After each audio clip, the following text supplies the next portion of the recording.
Breaking చూస్తున్నాం. కరూర్ తొక్కిసలాట ఘటనపై మద్రాస్ హైకోర్టు ఆగ్రహాన్ని వ్యక్తం చేసింది.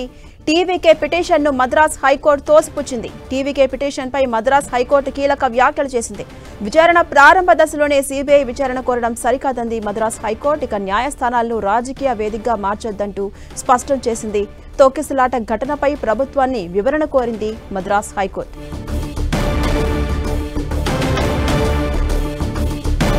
అప్డేట్స్ మా ప్రతినిధి మురళి అందిస్తారు. మురళి, కరూర్ తొక్కిసలాట ఘటనలో మద్రాస్ హైకోర్టు తీవ్ర ఆగ్రహాన్ని వ్యక్తం చేసింది. కొన్ని కీలక వ్యాఖ్యలు కూడా చేసింది.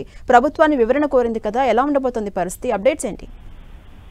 ఖచ్చితంగా మీరు అన్నట్లుగా ఇవాళ మద్రాస్ కోర్టు ఇచ్చిన జడ్జిమెంట్ ఏదైతే ఉందో టీవీకి ఒక రకంగా ఇది షాక్ అని చెప్పక తప్పదు. నిజానికి మనకు తెలుసు, కరూరు ఘటనలో ఇప్పటికీ 41 మంది ఈ తొక్కిసలాట్లో మృత్యువాత పడ్డారు. ఈ ఘటన పైన ప్రభుత్వం కూడా చాలా సీరియస్ గా రియాక్ట్ అయింది. వెంటనే రిటైర్డ్ జస్టిస్ అరుణా జగదీష్ నేతృత్వంలో ఒక ఏకసభ్య కమిషన్ కూడా నియమించింది. ఇప్పటికే ఆమె డ్యూటీలో ఇదే పనుల విచారణ కొనసాగించే పనిలో ఉన్నారు.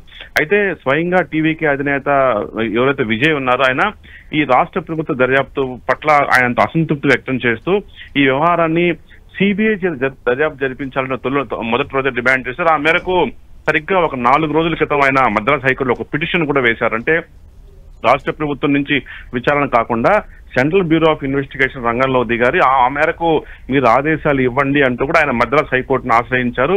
దసరా సెలవుల నేపథ్యంలో చివరకు విచారణ ఇవాళకు వాయిదా పడింది. ఇవాళ కొద్దిసేపటి క్రితమే దీనిపైన ఒక కీలకమైన జడ్జిమెంట్ రావడం జరిగింది. ఏదైతే టీవీకే వేసిన పిటిషన్ ను మద్రాస్ హైకోర్టు తోసిపుచ్చింది.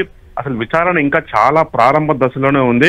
ఇప్పుడే తాము సిబిఐ విచారణ కోరడం ఏమాత్రం వాళ్ళు సమంజసం కాదు. ఇప్పుడే అట్లాంటి జడ్జిమెంట్ తాము ఇవ్వబోము అంటూ కూడా తమిళనాడు రాష్ట్ర అత్యున్నత ధర్మస్థానం ఒక జడ్జిమెంట్ ఇచ్చింది. అంతేకాకుండా రాజకీయాలకు దయచేసి కోర్టులను వేదికగా చేర్చవద్దు అంటూ కూడా ఒక రకంగా టీవీకేకు మద్రాస్ హైకోర్టు అక్షింతలు వేసిందని కూడా చెప్పక తప్పదు. అంతేకాకుండా ఈ ఘటన పైన ఒక ప్రాథమిక నివేదిక కూడా మద్రాస్ హైకోర్టు తమిళనాడు ప్రభుత్వాన్ని కోరింది. ఏదైతే ఇప్పటికే కొంతవరకు విచారణ జరిగి ఉంటుంది కాబట్టి ఒక ప్రైమరీ ఇన్వెస్టిగేషన్ రిపోర్ట్ ఒకటి తమకు సమర్పించాలంటూ కూడా మద్రాస్ హైకోర్టు రాష్ట్ర ప్రభుత్వాన్ని ఆశ్రయించింది. మరి మొత్తంగా ఒక రకంగా ఈ జడ్జిమెంట్ విజయ్ పార్టీకి కొంత చెంప పెట్టే అని చెప్పుకోవాల్సి ఉంటుంది. ఎందుకంటే ఇప్పటికే ఈ వ్యవహారం పైన కొన్ని తీవ్ర విమర్శలు ఉన్నాయి. ప్రభుత్వం అయితే అంటే తమిళనాడు పోలీస్ శాఖ మాత్రం మొత్తం వ్యవహారానికి విజయ్యే బాధ్యుడు అన్నట్లుగా తమిళనాడు పోలీసులు భావిస్తున్నారు. స్వయంగా డీజీపీ సైతం ఇదే వ్యాఖ్యలు చేశారు. ఆయన దాదాపు 6-7 గంటలు ఆలస్యంగా ఆ సభాస్థలికి రావడం వల్లనే జనాలు మరింతగా పోగొవడం వల్లనే ఈ స్థాయి పరిస్థితి ఏర్పడింది.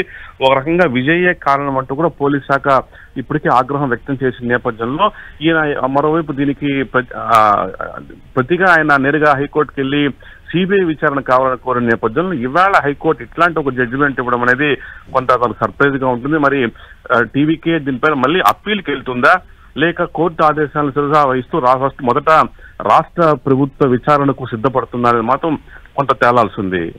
అదేవిధంగా మురళి, ఇటు వివరణకి గడువు ఏమన్నా విధించిందా? ఇంకోవైపు చూసుకుంటే ఇప్పటికే ఏకసభ్య కమిషన్ ను ఏర్పాటు చేసింది కదా కోర్టు. మరి విచారణ ఏ కోణంలో ఉండబోతోంది? తప్పనిసరిగా ఇప్పటికే రిటైర్డ్ జస్టిస్ అరుణా జగదీష్ రంగంలోకి దిగారు. తనదైన శైలిలో విచారణ చేసుకుంటూ పోతున్నారు. రాష్ట్రంలో తమిళనాడు రాష్ట్రంలో గతంలో అనేక సంచలనాత్మక కేసులకు ఈవి నేతృత్వంలోనే విచారణ కొనసాగింది. ఆ మేరకు జడ్జిమెంట్లు వచ్చింది. చాలా సమర్థవంతమైన న్యాయమూర్తిగా అరుణా జగదీష్ కు పేరుంది. కాబట్టి ప్రభుత్వం చాలా సీరియస్ గా తీసుకున్న నేపథ్యంలోనూ ఈ విచారణ బాధ్యతను ఆమెకు అప్పగించారు. కాబట్టి ఆ విచారణ పట్ల తమిళనాడు ప్రజలు ఎక్కడ కూడా ఎలాంటి అసంతృప్తి లేదు. కానీ విజయ్ లో కొంత అనుమానాలు ఉన్నాయి. మనకు తెలుసు, ఆయన ఇటీవల ఒక వీడియో విడుదల చేశారు. ఆ వీడియోలో కూడా కొన్ని అనుమానాలు వ్యక్తం చేశారు.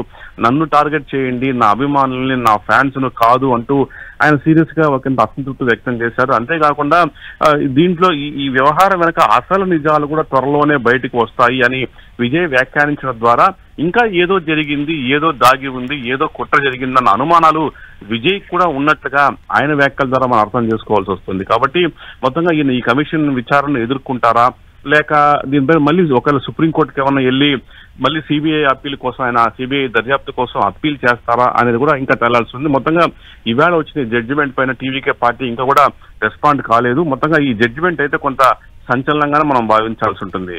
Right, thank you Murali.